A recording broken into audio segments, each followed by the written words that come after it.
and with me is First Officer Dieter, and my other Captain Ron. My brother Daryl, my other brother Daryl. So we're the two Daryls, and we're here every week to help any of you who might have a fear of flying. For those of you who might know somebody who has a fear of flying, oftentimes it's the person who knows somebody that's afraid to fly that wants to get them help, and it's a very frustrating thing because people are really scared about this thing. And or if you just like to talk about airplanes and things like that. I had a real let's see, we'll go through the birds of a feather. We like to remind you every week that we have a birds of a feather, Fearless Flight Birds of a Feather Facebook group. If you have a particular interest in following us, and we have articles and comments in there from people like yourselves.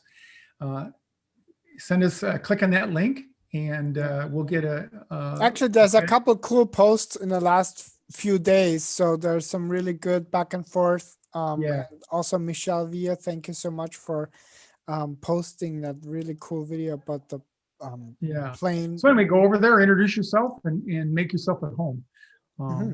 So and tonight we got a special thing.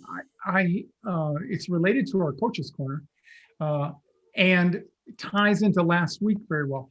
The poll question is: are you familiar with the formula E+R=O? And if you've been around any length of time, you may have some smattering about it. We're going to go into it tonight, but we're going to do it in a really practical way. And so with that, I think we can just go right into the other slides there, Leader. So change your story, change your life.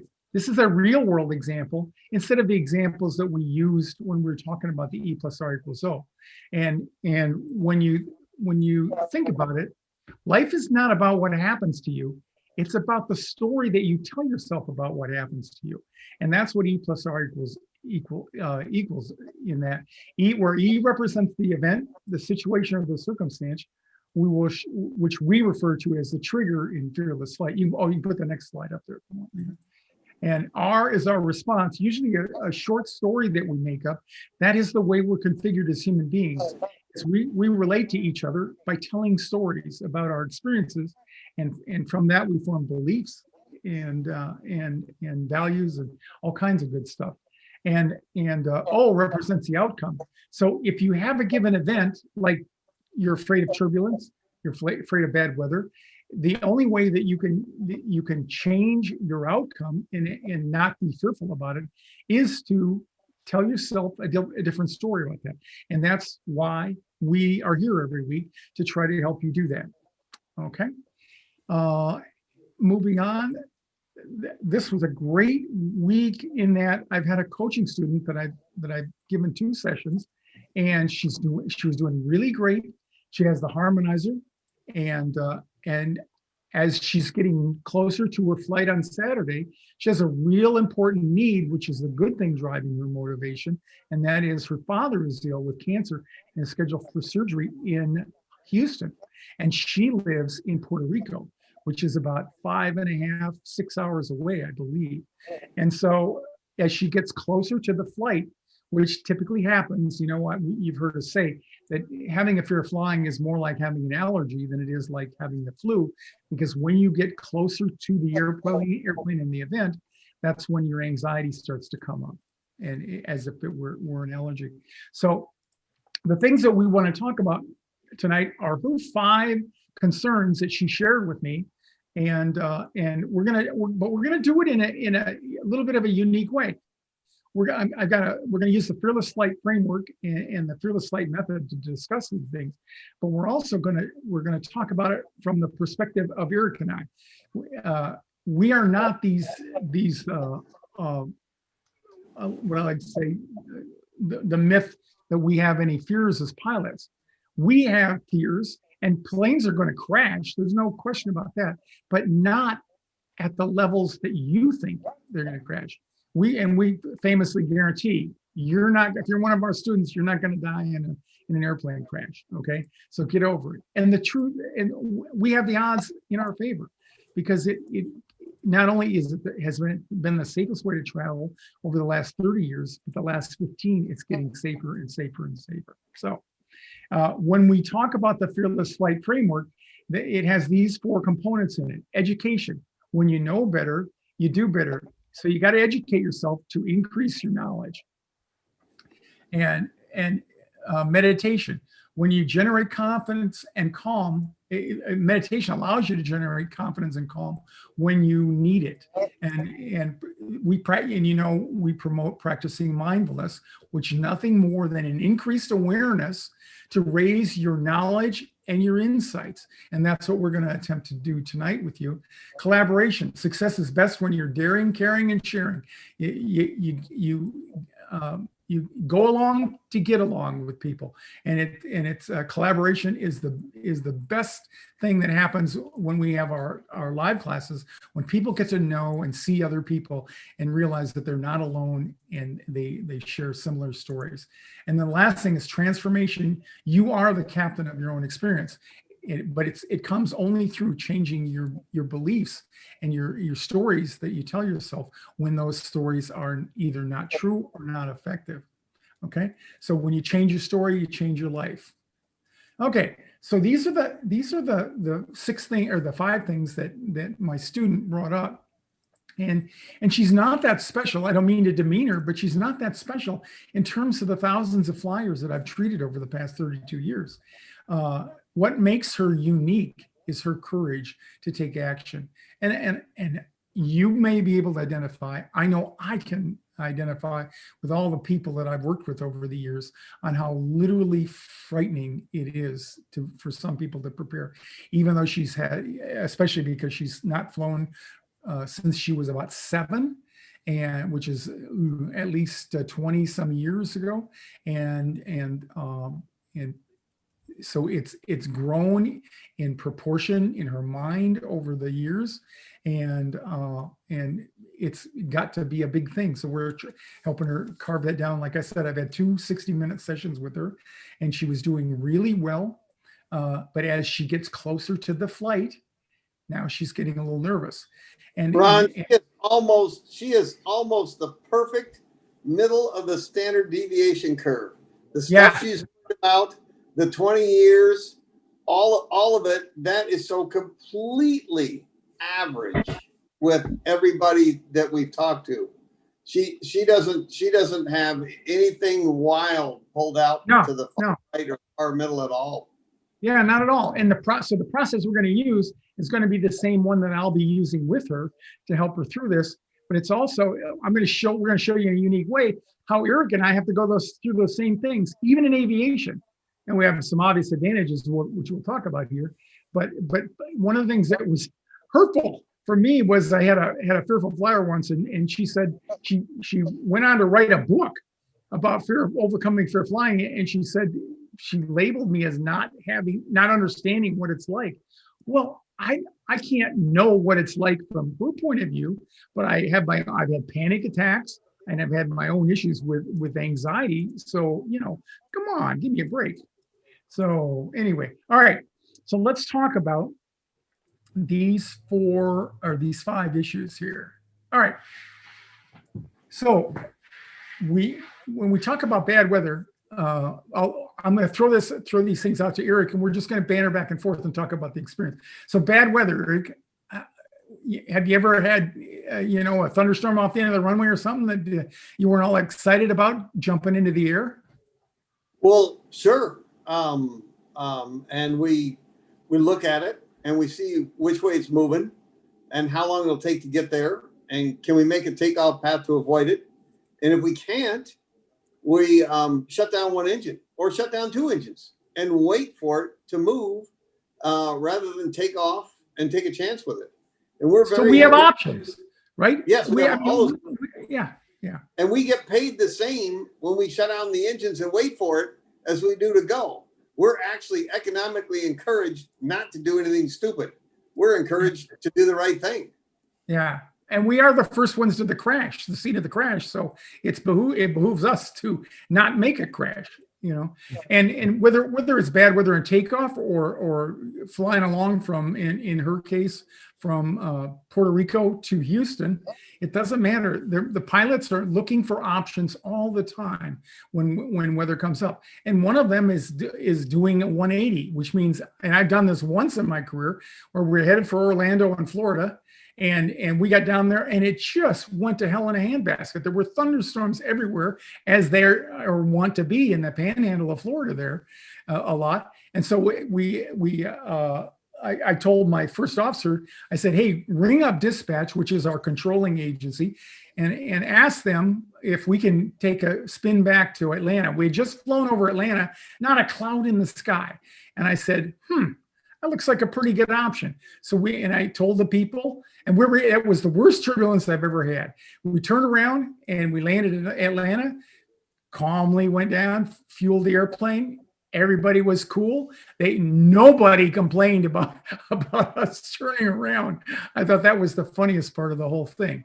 But we have options. So bad weather is just, it's just a matter of knowing the options out there. And we know we're not weather people, but in many regards, we have more practical recognition of weather factors that affect aviation. So in many ways, we're better at detecting options on how to skirt bad weather and things like that. Turbulence. Okay. Tell me something about turbulence from, how do we approach that, Eric? Well, forecasting gets better and better and better. And so we have a good idea if we're going to have a rough ride before we go in the beginning of flight, what altitudes we may experience that, where it may be. And our dispatcher that we've talked about on the show many times will flight plan us around those areas. And we'll be fueled to change altitudes to fly around turbulent areas. But once in a while we experience it, but we're planning everything we can to avoid it.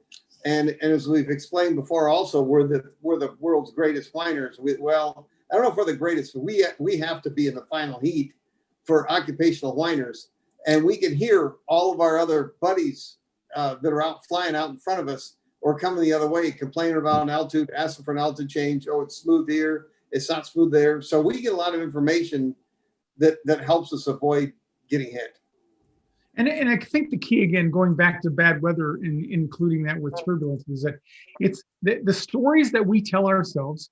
We achieve the information in the same way that we're inviting them being our fearful flyers to come to that information. That's to educate yourself, right? So that's how we did it. We just have a little bit of an advantage because we chose flying as a profession. And so we got it a little bit at a time. And not many of our fearful flyers want to go to that length to get that kind of information under their belts.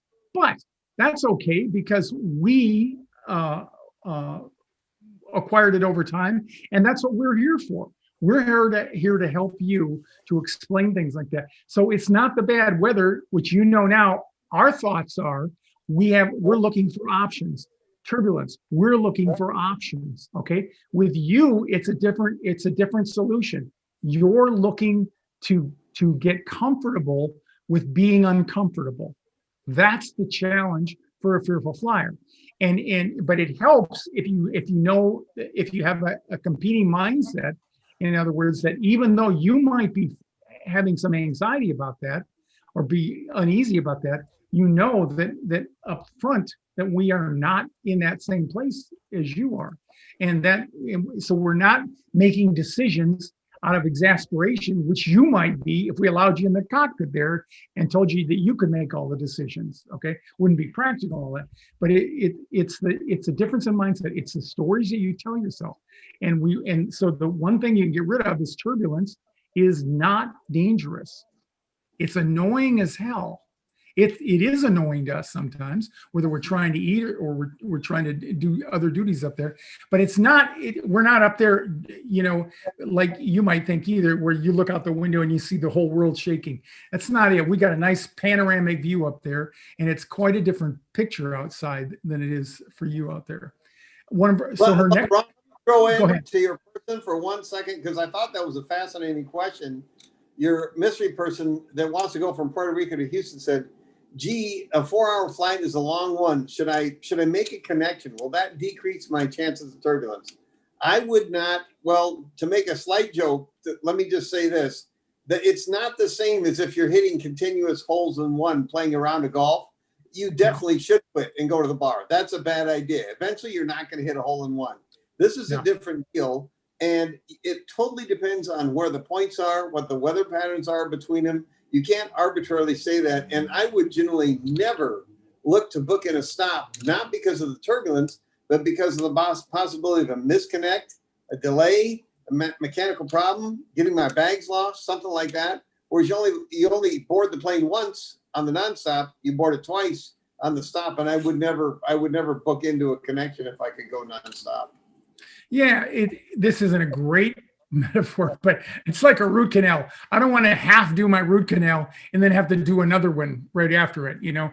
And we had this discussion with her. I said, which would you rather have? I said, you know, think about the anxiety you have that's growing as you get closer to the flight, and think about, you know, doing that twice in one flight. And and before she purchased her ticket, she said, I would be happier with the 8-hour flight. And this is just another story playing in her head that increases the chances that you'll have moderate turbulence. Okay. And there's no, from, if you follow me at all, I don't put any emphasis on trying to pick your flights to avoid turbulence. You pick the flights that the pilots fly you on. You don't worry about the turbulence. You don't worry about bad weather. You don't worry about airplanes breaking. You let the people who are responsible for doing that. And the story you should be telling yourself is, this too shall pass. And it will after you fly in. Right. Yeah. Exactly. Okay. Hey, and then Ron, before you jump in there, I just want to, there's some good chat going on. And so far it appears that Susan Hopkins, I think you're taking the crown currently with 48. Hold on. Is that really true? 48 years not flown. So there's a lot of people that are way on the other side of that average of 10 years. Yeah. And I think I just put it in the comments that, the link to our free Putting Mindfulness into Practice 101 audio and video program, because whether it's 1 year, 10 years, 30 years, there is a difference, yes. But one of the things that I hope that whole E+R equals O is helping you recognize is that if you use deliberate, conscious processes, like the ones that we're sharing, then you don't have the same amount of time to make up for it. So that's what I really want to point out. It's not going to be another 48 years. No, exactly. Yeah, exactly. You can bridge the gap. That's what formal flight training does for a pilot. If I went out there, if I was just going to sit down and learn how to fly on my own, it would take me forever. And the military won't let you do that. The military is one place where I got my training. You have a finite amount of time. It's not that they couldn't teach anybody to fly, but they only want to do it in this much time because it costs them money outside of that. And so that's what helping with coaching and the Fearless Flight Kit, those are the kind of advantages. You don't have to learn from scratch and make that slow progress. People advance very rapidly. Let me jump in for a short one, Ron, and say, if this person really has not flown for 48 years, if we were conducting live classes, they would have been an automatic Starbucks gift card winner for the most length of time out of an airplane. And as you have talked about, and I have talked about in Dieter, the advances in technology, weather forecasting, airplane building, training, and all that stuff are so significant. 48 years ago really is an incredible length of time. And that you can actually say that back then, sex was really safe and flying was really dangerous 48 years ago. That's an entirely hold on, 48 years ago, what planes were flying then? What planes were flying? Exactly. Well, that would have been the jet era. That would have been, you would have been going from DC-6s, DC-8s into comets, and eventually the Boeing 707, right? And the DC-8, things like that. Yeah. Wow. Yeah. Big Very different environment. You could I'm have just thinking of the 787 Dreamliner I just flew in March, and I'm like, right. you would have walked from the parking lot to your gate. You would not have had to that took a while. I actually did that once when I left for the Air Force Academy, because they had not changed the hijacking procedure stuff, or not been confronted with it. So anyway, okay. So she had another question there. Is the 737-900 a safe plane? I'm going to say yes, but I think I'll have to check this out with her. I think that one of her concerns was what triggered is she might have been thinking MAX. Okay. This is not a MAX. This is a 737-900. And you could, this is where you can get into Googling on your own. You could, if you felt so inclined, you could say, how many 737-900s have crashed, but please don't do that without having as a backup plan, talk to us about what you find. And yeah, because more important than that, I think this is where we got to always bring in our friend Arnold Burnett. Yeah. Because sure, you'll find some crash somewhere in India, Uzbekistan, wherever, where one newer plane might have crashed. But the point is, there are so many planes that take off every single day of that make and type that are safe. And so when you look for the one thing that went wrong somewhere, it somehow takes on it occupies a bigger space in our mind than the, let's say, 100,000 cycles, the 100,000 takeoffs and landings that happened the last 3 months of, for example, right? Because we can't conceptualize that. It's so, do you know what I mean? And that's the problem with big numbers is we don't have a grasp for that. The fact that if you're on a first tier carrier, which is US, Australia, New Zealand, Europe, Western Europe, Japan, China, even, your odds of dying in a plane crash are 1 in 33 million. To affect those odds, you have to fly once a day, every day for 91,000 years. So that's a better way of trying to conceptualize it, because you obviously we're not going to live for 91,000 years, but that's how remote the odds are of dying in an airplane crash. So the Boeing 900, it's not the MAX. And if you and I hadn't got put out to pasture, Eric, and we got assigned to fly the 900, what would be the process for us? We'd spend 5-6 weeks at home doing studying company manuals, training stuff, pre-preparing. We go to class for 10 weeks. Hey, we already know how to fly. What's the deal? Why can't you just give me the keys and let me go? There's no keys, by the way, to an airplane. Yeah, that gave my dad a lot of relief when he passed away. He grabbed my arm. He was mortified with all the money I'd given to locksmiths when I was younger, that how could I possibly continue to plow through this profession? And I said, no, Dad, they're just like a gas grill. You just spin it and then hit the gas and boom, you hit the burner and it goes. They gave him tremendous relief. But we do about 10 weeks at home. Or 5 weeks at home. We do 10 weeks in school, a couple weeks in ground school classes, going through all the systems, company procedures, and then we burn another 3, 4, 5 weeks in simulator there. And then we would be out, we get a check ride in the simulator, which is identical to the airplane now because the simulators are so magic.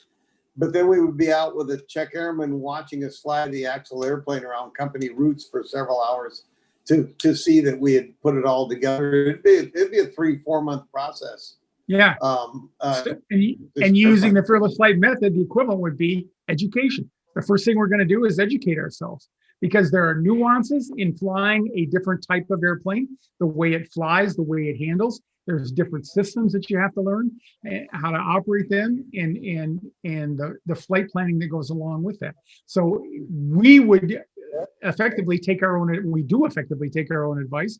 As pilots, we educate ourselves before we even are allowed anywhere close to the airplane. That's why they built simulators, so that we couldn't hurt ourselves while we practice things that might avail us in flight. So, Ron, let me just Susan Miglasier. I love you, Susan. She has a great comeback to the old Arnold Burnett 91,000 years. She said, so what are the odds of having a panic attack on the plane then? So, but wouldn't those odds be even technically more astronomical, because now you don't have the flights, but you have to count all the passenger on each of those flights that are for 91,000 years. I think I wasn't prepared to tackle that, but I would think that there's a parallel, because the problem, as you said, we can't grasp 91,000 years. We can't grasp 1 in 32 million, 3.2 million chances of dying in a crash. And therefore, what we do is we think that we're going to be the next one. It's an emotional issue. It's not a logic issue. It's not that. And the same thing, that panic attack is you're worried about it because you think, nobody else might have one, but I'm going to have one. So panic attacks, first of all, I've had panic attacks myself, and the feeling on the inside isn't what it looks like on the outside. So as far as embarrassment, you might feel like you're totally embarrassed, but I tell people 25% of the people around you on that airplane are just as afraid as you are, and they're containing it just as well. Okay. And when people panic, all it is an intense amount of thinking and emotional discharge that you think that something's going to happen. But people don't die from panic attacks. Well, we blew. You wish you would die. Can I, Eric? Let me just throw in here. You may not be aware of that, Eric. We actually had a student here at Fearless Flight who was actually taken off from her plane due to a panic attack because the person that I guess happened to sit next to them was a paramedic. I don't recall. It was 2017 Sue Pointer. And she gave us this amazing, feedback later of how now the flying is something that really, really, really is giving her a complete new lease on life, and her husband. And I mean, I can't even imagine what that would be like when you actually get carried out in a stretcher and you can kind of wave goodbye to everybody. But I guarantee you a lot of fearful flyers have imagined that of what it would be like if you were the one that they have to carry out. Well, Sue Pointer was gracious enough to talk about her story. So we do have some good feedback what that's like. So if you're still imagining it, just talk to Sue, so then you don't have to go through it yourself. So. And I'm embarrassed that I forgot. Remember the woman in one of the classes we did here at my house, and we flew, and she actually got off the airplane. She's the only person we've ever had get off and get back on, which was an amazing feat because she was totally humiliated from getting off. And we just had the greatest crew on Southwest this day. And the captain had come back to greet us. That way, Yeah. That was really cool. He went out in the jetway. He called her in the jetway and said, it's really going to be okay. She came back on the airplane, and we were just ecstatic over that. And she's flying today, and it's like, that's the end of her perfect flight. She could also moonwalk really well too. She was pretending to keep moving forward, but she was actually backing up the jetway, and turned around and glanced a couple times and go, why is she getting smaller? And then the bolted at her before she made the terminal. They caught her. So, I mean, these are really, how does Malcolm Gladwell call it? The outliers, right? They are like the worst cases that everyone thinks that they are until, like one of our classes in Air Hollywood. Remember the girl that was featured on Cable 7 from our class, that she actually survived the plane crash. Remember that? Oh, yeah. And I've had several people who have actually been in airplane crash. Yeah. And so she didn't. She's an actress. She was an actress, right? Yeah, I'm pretty sure. Yeah. So it really, all I want to say is this: it doesn't matter what the story is that you tell yourself and just how married you are to that story. What matters is your willingness and your courage to consider that another story could create a different chemical chain reaction in your body, that you might actually experience a different sensation. For example, when the door closes, or when you might still get startled. The startled response is perfectly natural and normal, but then you go and, be in that state of mind that serves you the best, going where you want to go or need to go. So, and that's the power of our stories. They completely rule over our lives. So if your E+R equals O, if you got a bad R, you're not going to get a good outcome. You've got to change that. There's no other way around it. And one of the things we offer is the Fearless Flight Kit. And one of the things that my student in Puerto Rico did was she purchased the Fearless Flight Kit as well. And here's the problem though. I have people call me up. They get the harmonizer. We did an hour coaching. They fly successfully, and then 2 years later they fly the next time, and then they'll call me up. Oh, Capt Ron, I'm freaking out over this thing. I said, what have you done since last time? Well, nothing. Oh my God, you already laid the groundwork, and it's I know it's. I don't like to listen to my voice that long, but I tell people, you want to listen to that harmonizer long enough so that you want to reach through and strangle me because you've gotten so tired of my voice. And Eric can point out that how he wanted to strangle me when we were playing it in the classroom. I'm also waiting for a comment from Sue Miglasio too. yeah, but I had to put earplugs in before he turned on. There you go. So you listen to it Earplugs. with a headset, not earplugs, with a headset. You listen to it every night and in the morning. You don't have to listen to it for the rest of your life, but you want to go about a month out from your flight. You want to start listening to it in night in its entirety, 32 minutes, in the morning for 32 minutes, and then more importantly, during the day, because what you're trying to do is you're trying to do push-ups with your brain. You're trying to literally build neural plasticity. You're trying to create new neuron pathways, and you don't have the strength to do that if you haven't flown for 48 years or you haven't flown for 25 years, or in the 10-year average that when people first start to seek help.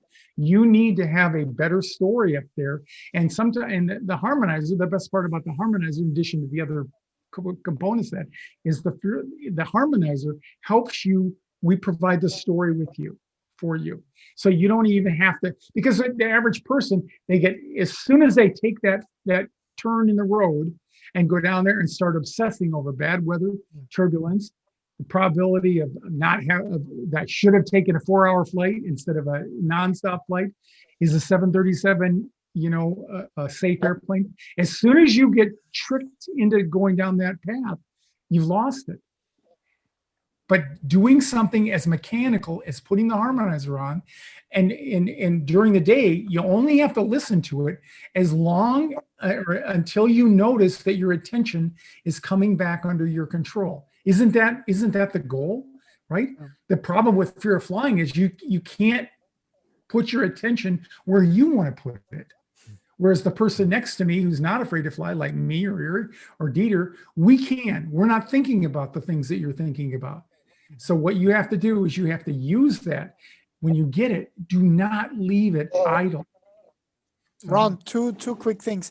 Okay. So the first one is for all of you that may be wondering why I got the Fearless Flight Kit. Well, we got good news. Ron and I are working on overhauling, and together with Eric and others, we're creating the Fearless Flight Kit 2.0, which amongst other things will have more of those neurosync meditations.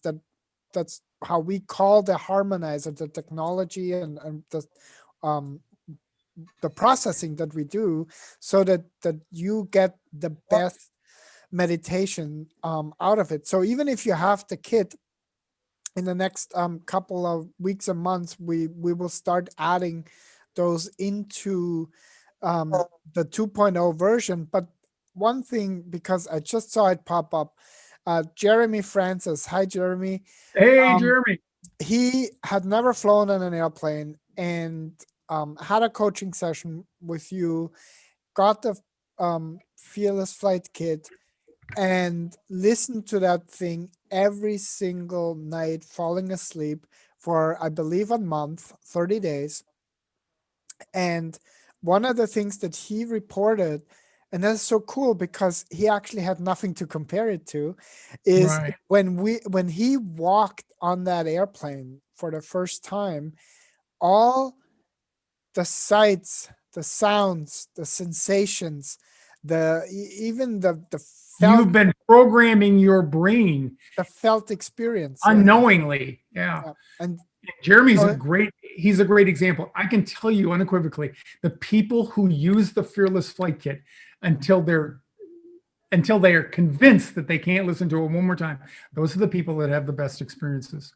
Yeah. And I have had people, when I used to sell it out of some of the airport bookstores in the East, I had people who would write me.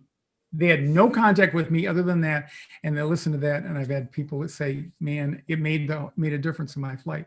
But that's just the tip of the iceberg. Now we've got so much else to offer you, and it's not your mother's Fearless Flight Kit anymore. It's going to be we're making some great enhancements because it might have been my mother's Fearless Flight Kit. Yeah, because we've learned, and technology has changed, and brain science has changed since I first developed that 20 years ago. So it only stands to reason that we would incorporate those changes. So, and by the way, I really want to quickly, because we didn't really get to that last point, but I know we got to get off here. So the getting closer to the plane gets me more anxious. Well, this is also, though, getting closer for somebody who's not afraid to fly, for example.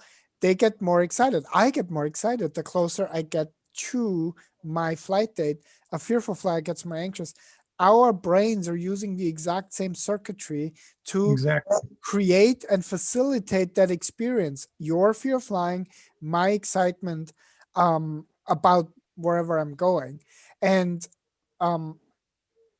we have, if you don't have the Fearless Flight Kit, I put the link in again, the Putting Mindfulness into Practice 101 program. That's free audio and video program. We already have a NeuroSync meditation, a smaller one in there. Smaller, it's 15 minutes, I think. So that's not small. That you can use as a pre-flight attention setter, because that's really how we designed it.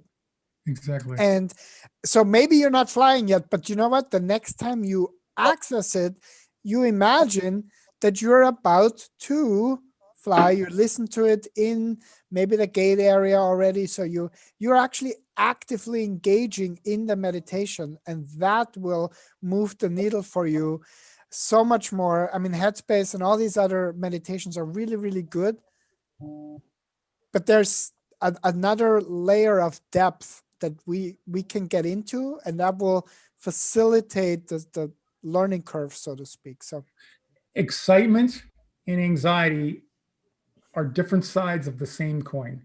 It uses the same wiring to generate. One is joyful excitement, and the other one is pure misery. And it's the quality of the story, but when you're first learning, it helps to have someone talking to you all the time. Parrish had thought it would be my voice, but literally, you need someone to be there with you when your mind wants to wander, and the same mind, the same imagination that creates these horror stories of bad weather, turbulence, and all these other things we've listed tonight, also can change and come up with new stories. Yeah. So thanks for listening to us tonight again. Eric, thanks. You're remote tonight. And thanks, Eric. And Dieter's I'm glad I could be here. So anyway, we want to thank you for joining us, and we'll be back here next week for another episode of Fearless Flight Live. Thanks. Have a great week. See you soon.